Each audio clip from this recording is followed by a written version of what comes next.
Welcome back student. आप सभी लोगों को एक बार फिर से स्वागत है। स्टूडेंट्स, क्या आपको पता है 3D क्या होता है? जी हाँ, आप में से कई लोगों ने से थिएटर में बैठ करके 3D गॉगल्स लगा करके 3D मूवी जरूर देखे होंगे फुल एंजॉय के साथ में, क्योंकि उसमें से जो भी शेप आपको दिखता है वो 3D में दिखता है, जो कि बहुत मजा आता है। आप में से कई लोगों ने से बैठ करके 3D मूवी का एंजॉय लिए होंगे, मैं भी लिया हूँ, है ना।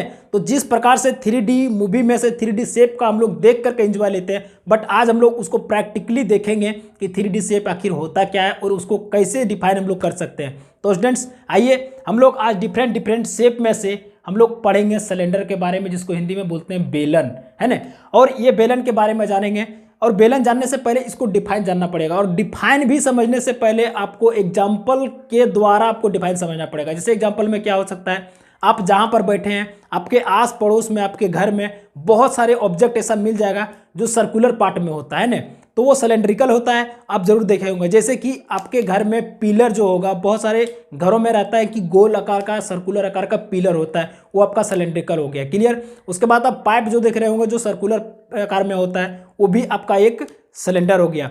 उसके बाद आप पेन को देखिए, पेंसिल को देखिए, ये भी सर्कुलर शेप में रहता है। उसके बाद मेजरिंग जार, है ना। अब देखिए घर में आपका पानी लाने वाला जो बोतल होता है वो भी जार, वो भी आपका सर्कुलर होता है। पानी रखने वाला जार होता है वो भी सर्कुलर होता है। आपके घर में टंकी लगा होगा, वो भी देखिए सिलेंडर आकार का होता है, सर्कुलर आकार को। तो बहुत सारे ऑब्जेक्ट्स आपको मिल जाएंगे जो कि आपको सर्कुलर आकार में है। तो ये आपका हो गया सिलेंडर का डिफाइन। तो यही तो है जिसको सिलेंडर बोलते हैं, जिसको बेलन बोलते हैं। तो आपको ये सिलेंडर समझ में आ गया होगा। तो आइए अब हम लोग इसके बारे में जानते हैं कि और इसमें क्या क्या चीज होता है, जो कि हम लोग मैथ में इसके द्वारा फंस जाते हैं। तो ये आज मैं आपको एकदम एक एक चीज क्लियर करने वाला हूं। आप पूरे वीडियो को अंत तक देखिए, आपको सारा कुछ समझ में आएगा, ये मेरा गारंटी है। तो आइए तो स्टूडेंट, आइए हम लोग अब देखते हैं कि इस सिलेंडर में से हम लोगों को क्या क्या समझना है, इसमें क्या क्या पढ़ना है ना। और इसका प्रॉपर्टी जानते हैं कि इसमें कौन कौन सा प्रॉपर्टी और कौन कौन सा फार्मूला होता है। जैसे देखिए मैं आपके लिए बोर्ड में लिख रखा हूँ CSA TSA और वॉल्यूम होता है। तो CSA TSA और वॉल्यूम आप क्या करते हैं, रट लेते हैं, याद कर लेते हैं, जिसमें क्वेश्चन बनाते समय आपके पास कंफ्यूजन क्रिएट होता है और पीछे क्या याद किए रहते हैं वो चीज़ सोच करके आप गलत कर बैठते हैं, और वही चीज़ एग्जाम में भी गलती करके चलाते हैं। तो आपको आज के बाद मैं ऐसा नहीं करने दूंगा, क्योंकि आज मैं जो बताने वाला हूँ बहुत बेसिक तरीके से और बहुत इजीली तरीके से समझाने वाला हूँ, बहुत कॉन्सेप्ट के साथ में और ट्रिकी के साथ में भी बताने वाला हूँ। तो आप वीडियो को अंत तक देखिए और लाइक शेयर सब्सक्राइब करना मत भूलिए। आप कर लीजिए, क्योंकि वीडियो देखते देखते आप खो जाते हैं।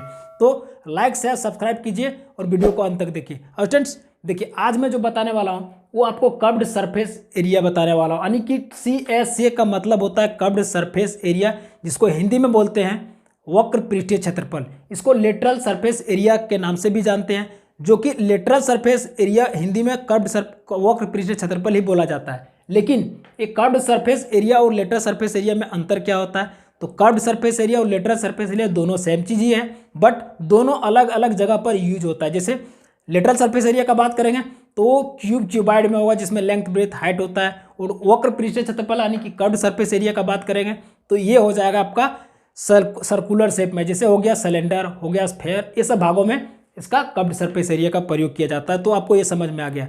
और स्टूडेंट, कर्व्ड सरफेस एरिया का फार्मूला का अगर बात करें तो फार्मूला समझने से पहले आपको एक सर्कल का समझना पड़ेगा। देखिएगा, एक सर्कल मैं आपके लिए बना करके लाया हूँ। अब ये सर्कल जो है, इसका प्रॉपर्टी आपको अच्छी तरह समझना पड़ेगा।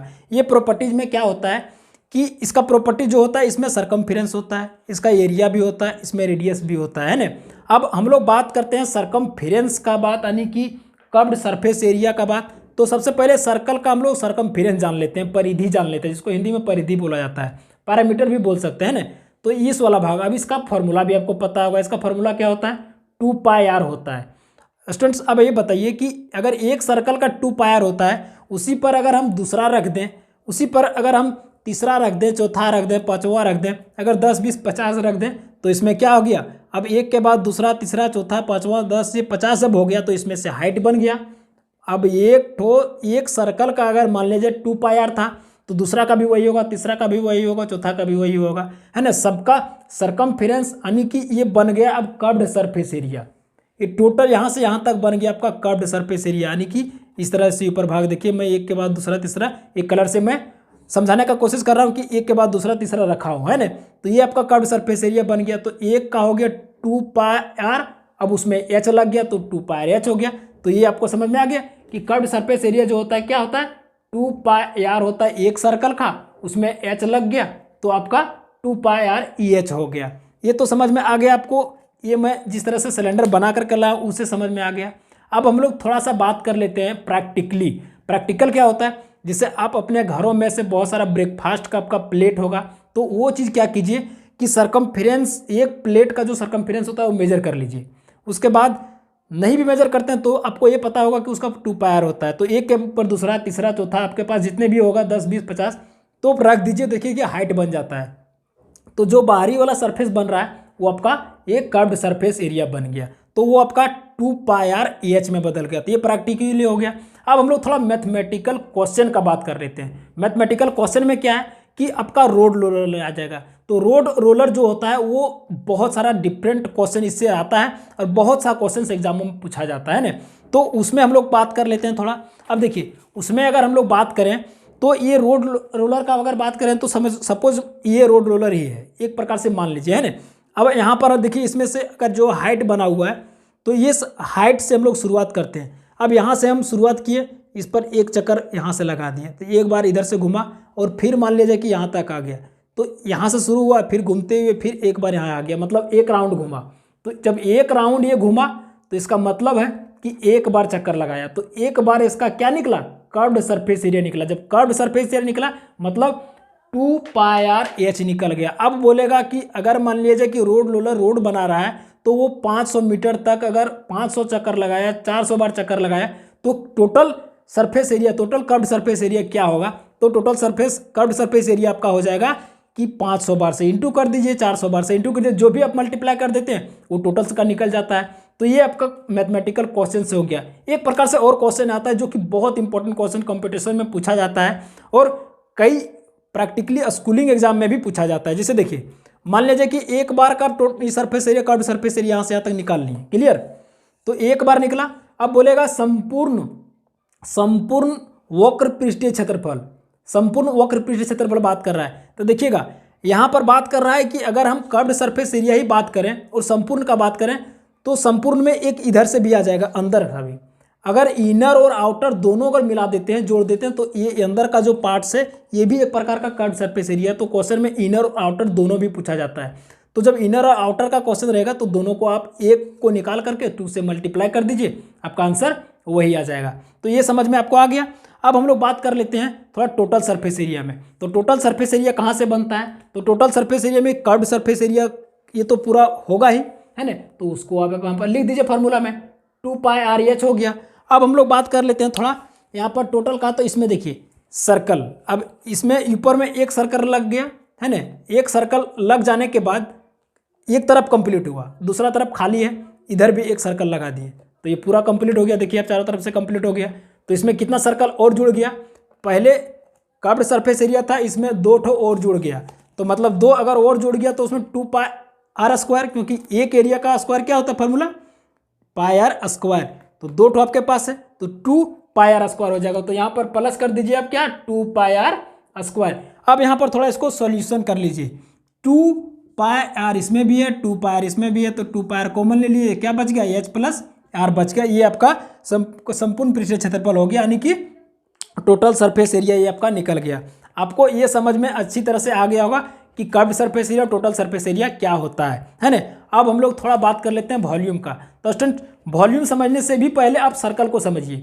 सर्कल में क्या होता है, ये इसका एरिया होता है, अंदर का पार्ट्स बता रहा हूँ सर, परिधि का बात नहीं बता रहा हूँ, सरकमफ्रेंस का बात नहीं कर रहा हूँ, एरिया का। तो एरिया क्या होगा, पाई आर स्क्वायर होता है। अब हम लोग बात करें एक के बाद दूसरा पाई आर स्क्वायर, तो ये अंदर का मास जो इसका भी है वही इसका भी है।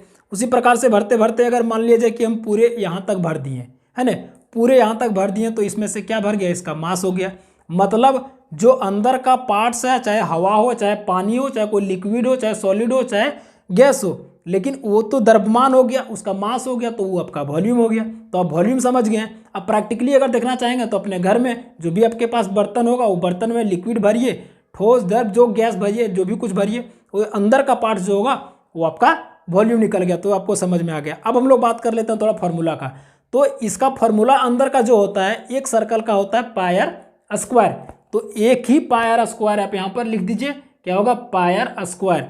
स्टूडेंट्स अब आप बात कीजिए कि अगर एक का पायर स्क्वायर होता है तो एक के बाद दूसरा तीसरा सब मिल करके ही तो बना है।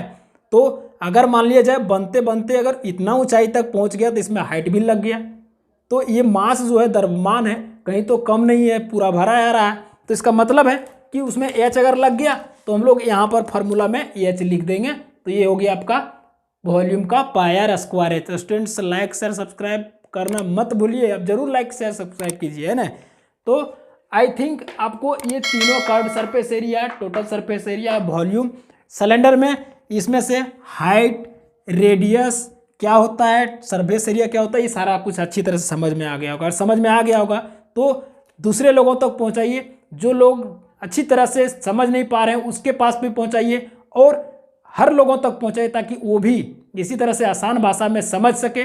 और मैं फिर इसी तरह से आपके पास नेक्स्ट वीडियो में नेक्स्ट टॉपिक के साथ मिलता हूं। तब तक के लिए जय हिंद, जय भारत।